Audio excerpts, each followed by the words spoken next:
Welcome back, everybody. I'm your host, Owen Hayes, and you're watching Outdoor GPS right here on Comcast Sportsnet.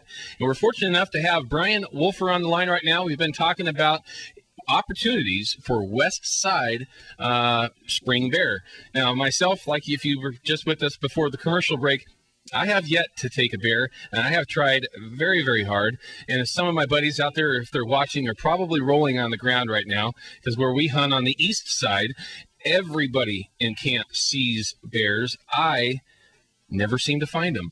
And I'm always usually the only one that's actually specifically trying to harvest one. Now, have you ever run across something like that yourself, Roger? Is there ever anything that you want to get into so bad, but it just kind of hands itself to you every time?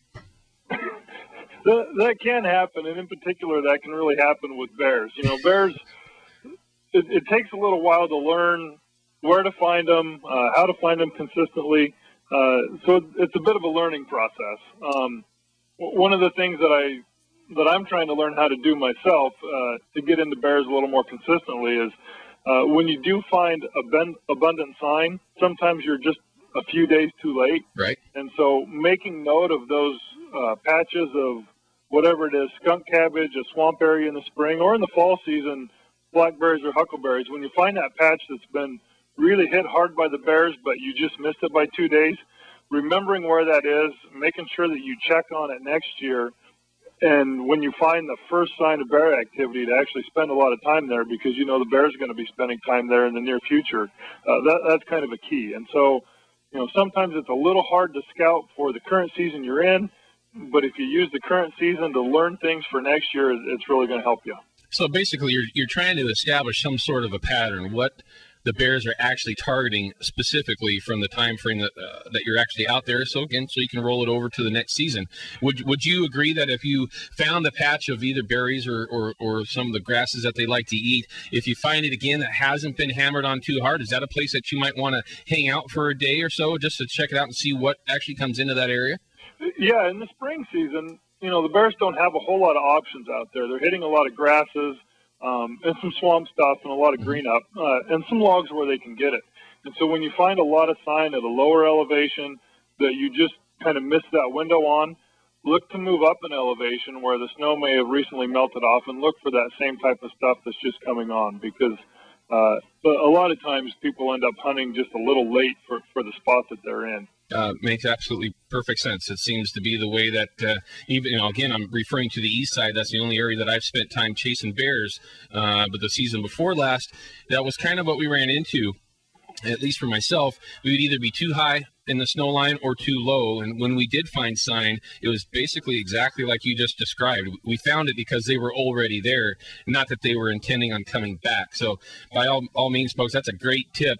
And, you know, one of the things that I learned, and I'm only going to interject this quickly because this is Brian's time, but be patient. Stick with the spot. If you know there's an area that the bears are coming in to feed and work, don't get over anxious like myself and get up and move. I can't tell you, more often than not, I have sat in a spot that I knew animals, bear in particular, were either coming through or going to feed, and I wouldn't spend the time to actually make it happen, go back the next day, see fresh sign, and know that it's blew an opportunity. So patience is obviously very important.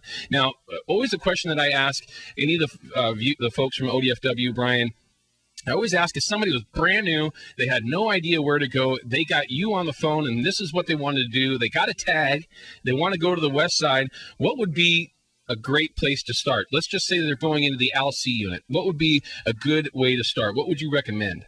I don't work in the ALC unit a lot. I do work in a little bit of the Siuslaw, but in general, perfect. How about just for the Siuslaw area? The coast range.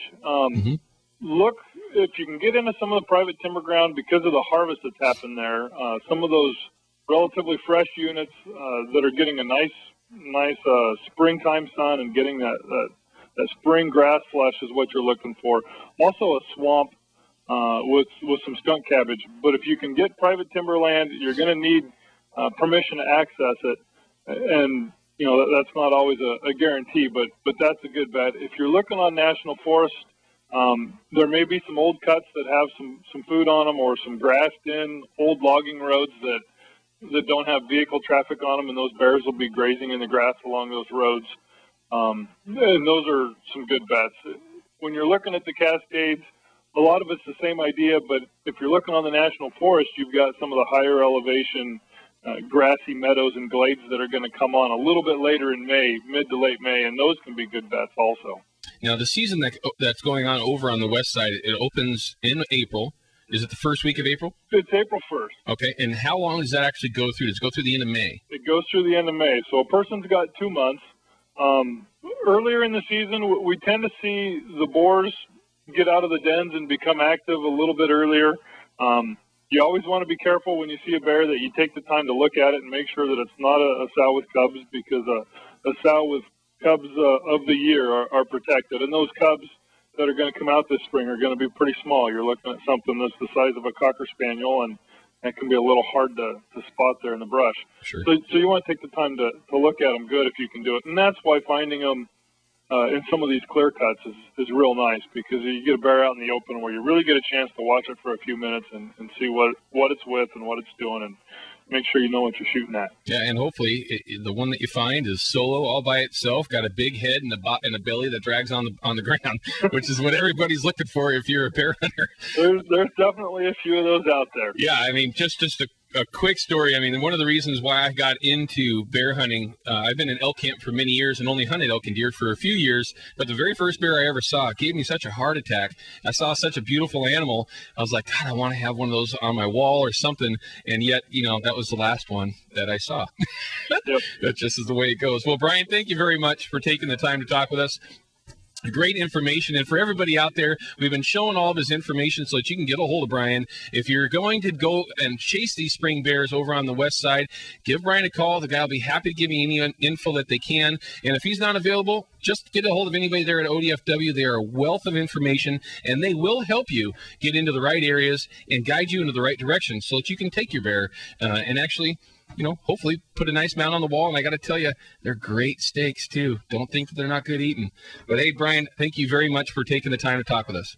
Okay, thank you, Owen. You bet. We'll talk again, hopefully in the midst of the season. Hopefully we can find out a little bit more what's going on with yourself. Okay. All right, sir. Take care. Okay.